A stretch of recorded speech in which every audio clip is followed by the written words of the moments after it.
Good morning everyone. সকলে কেমন আছো? নিশ্চয়ই ভালোই আছো, আমিও খুব ভালো আছি। সকালবেলাটা আজকে রান্নাঘরের থেকে শুরু করেছি। আজকে তাড়াতাড়ি উঠে গেছি, কেননা প্রতিদিন অনেক লেট হয়ে যায়, রায়নের বাবাই বকাবকি করে। তাই আগে উঠে ড্রেস ছেড়ে আমি চলে এসেছি রান্নাঘরে রান্না করবো বলে। ওইদিকে তো ডালের বড়ার ঝোলটা বসিয়ে দিয়েছি, আর একদিকে মামনি একটু লিকার চা করে দিল, তাই খাচ্ছি। আর এ দেখো আমি ডালের বড়ার জল দিয়ে দিয়েছি, আর মামনি আর একটা রান্না করবে, সেটা হলো তোমার লাউ শাক করবে। তারপরে দেখো আমি স্নান টান করে ফ্রেশ হয়ে ঠাকুর ঘরে চলে এসেছি পুজো দিতে। আর ওই পাখিটা ঘরের মধ্যে এসেছিলো, তাই ভাবলাম যে ভিডিও করি। হট করে দেখি ঘরের মধ্যেই ঘুরে বেড়াচ্ছে, তাই একটু ভিডিও করলাম। তারপরে তো ছেলেকে এসে তুলে দিলাম। আমার আর ভালো লাগছিলো না, আজকে তাড়াতাড়ি কাজ বাজ হয়ে গেছে, তাই ভাবলাম যে তাড়াতাড়ি তুলে দিই ছেলেটাকে।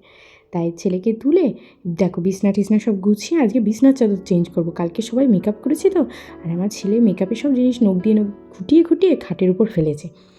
তাই ভাবলাম যে তাহলে খুঁটিয়ে যখন খাটের উপর ফেলেছে, একবার বেড কভারটা কালকে রাতে আর চেঞ্জ করিনি, তাই ভাবলাম সকালেই চেঞ্জটা করে নিই।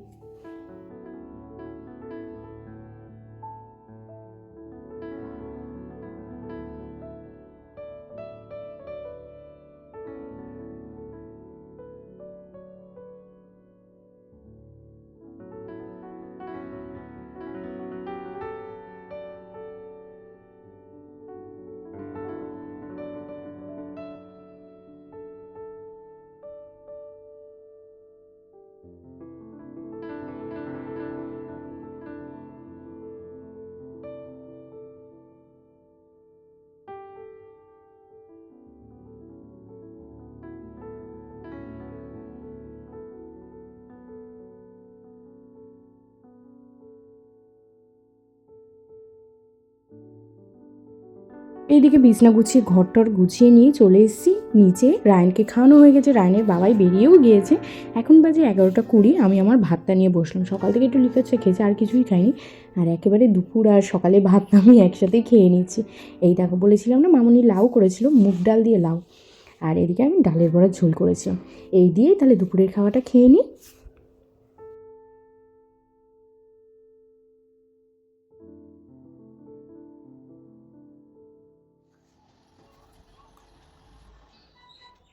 ভালো।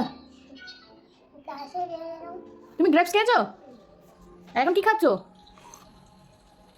চা নেই, চাটা খাও। রায়নকে তো ফল টল খাইয়ে নিয়েছি, নিয়ে তখন বাজে 12:30। চলে গেছি উপরে। অনেক জামা কাপড় আমার ধোয়া ছিল, সব কিছু ধুয়ে নিলাম। 3-4টে শাড়ি, 3-4টে না 3টে শাড়ি, বেড কভার বললাম রায়ন মেকআপের জিনিস ফেলেছে, ওটার মেশিনে দিলে পরিষ্কার হতো না, তাই গরম জলে ভিজিয়ে রেখেছিলাম। তারপরে রায়নের কিছু জামা কাপড় সব কেচে কুচে আমি গুছিয়ে নিলাম। আর এইদিকে আমার ছেলে ছাদ মুছছে আর ওর গাড়ি মুছছে। এই দেখে আমি তো হাসছি যে তুই এত বড় হয়ে গেলি, তোর গাড়ি তুই নিজেই পরিষ্কার করছিস।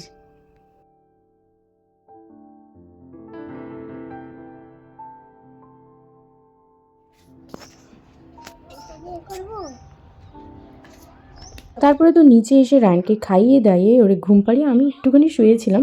তারপরে সন্ধ্যাটা লেগেই গেল, তাই ধূপ নিয়ে যাচ্ছি তুলসী মন্দিরে সন্ধ্যাটা দিতে। আর ওরই মাঝখানে রায়নকে ঘুম পাড়িয়ে ঠাকুরের বাসন মেজেছি, ঠাকুরের জামা কাপড়গুলো সব ধুয়ে রেখেছি। তারপর নিচে এসে আমার আর বাবার জন্য একটু চা বানিয়েছি।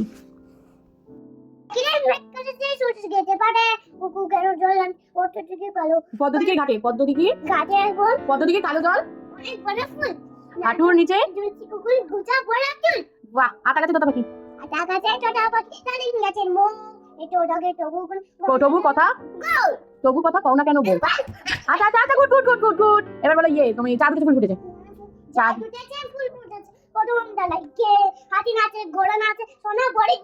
সোনা মনির বিয়ে। আচ্ছা আচ্ছা। আর আজকে মা আমাদের বাড়ি এসে থাকবে বলে, তাই মা কি কি বানিয়ে এনেছে দেখো। ওটা হলো মিষ্টি কুমড়োর মালপোয়া, যেটা মা খুব সুন্দর করে, খুব সুন্দর।